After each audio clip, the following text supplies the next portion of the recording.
Loading. All right, whenever you're ready.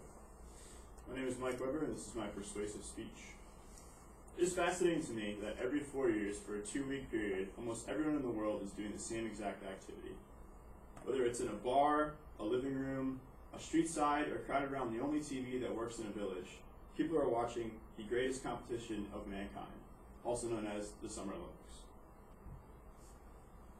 Whether it's watching Usain Bolt break records, Michael Phelps win gold after gold, Gabby Douglas fly through the air, or Alex Morgan dribble past defenders, we all have our favorite moments. However, in the past, the Olympics have also served as a stage for despair, especially when they were hosted in environments that were not conducive to hosting the Olympics. In 1972, the Olympic Games were held in Munich. In an attempt to display their demilitarization, Germany decided to use a police force that was not apt to defend the people there for the Olympics. According to New York Times author Sam Gordon, in an article in 2015, Palestinian terrorists were able to grab 11 Israeli athletes, held them hostage, and they were eventually killed. In the 2008 Olympics in Beijing, according to CNN Money in 2008, budgets were cut due to the financial crisis that happened at the time. Because of these budget cuts, there was less security at the Olympics, and a man was actually able to sneak into the Olympic Park and stab the family members of the U.S. volleyball coach. They eventually died, as reported by the Associated Press in conjunction with the NBC News in 2008. So now we know that in an unideal situation, the Olympics can be catastrophic. It's important to realize that the Rio Games could be headed down that path. Due to the current health, financial, and safety conditions of Rio, Brazil, Rio is unfit to hold the 2016 Summer Olympics. Instead, the International Olympic Committee should postpone the Games until December and move them to a warm climate country that is safer and already has the infrastructure to support the Games. Before exploring my solution further, let's identify what is wrong with Rio. First, we will talk about the health problems. If you take a look at this map, as indicated by the purple color of Brazil, Brazil has been identified as a country with active transmission of the Zika virus. And as a result, the Zika virus has spread to many countries neighboring. According to the CDC Online in 2016, the Zika virus is a potentially fatal virus that affects women and their future unborn children. Compounding this healthcare problem is the inapt healthcare spending that occurs in Rio. Aedes, an umbrella term for mosquito viruses, was better budgeted during the World Cup in 2014 when there was less of a problem of Zika virus. As you can see, there is less money being spent in the 2016 Summer Olympics when the problem is more intense. Now on to financial issues. The GDP in Brazil has slipped mightily. It has slipped 13 points in a 5-year span, and 6 points in 1 year alone.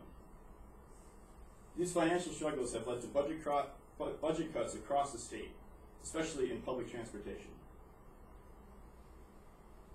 Look at the picture to the left. That is a common scene in Rio, an overcrowded bus station. According to the Rio Watch newsletter, in an article written in 2015, Rio trails only Shanghai in longest average commute time because of these budget cuts. As a result, citizens have often taken the streets and rioted, as seen in the picture to the right. This is concerning not only because of the overcrowding issues in transportation, but these riots also lead to crime issues, which brings me to my next point. As we can see, even though arrest rates have risen in Rio over the last couple of years, the homicide rates have stopped dropping, and muggings are beginning to increase again. Comparative to the rest of the world, as indicated by the orange color of Brazil, Brazil is one of the highest homicide-rated countries in the world, also causing safety issues. Now, this brings me to my solution: Australia. Many people argue that moving the Olympic Games this close to when they're supposed to happen is impossible and does not give the host country enough time to prepare. However, Australia has had success in the past. They held the 2000 Olympic Games in Sydney and built this magnificent Olympic park. Already present in Australia are a bunch of stadiums that can be used in this upcoming Olympic Games. According to World Stadiums Online, Sydney used 20 stadiums in the 2000 Olympic Games, and here is a picture of stadiums that have not listed in that statistic that were used for rugby that can also be used for various Olympic sports. Now to consult the homicide graph again, as you can see, you can barely see Australia on the map because of its light color, indicating that its homicide rate is one of the best in the world. I want to leave you with this picture and a quote.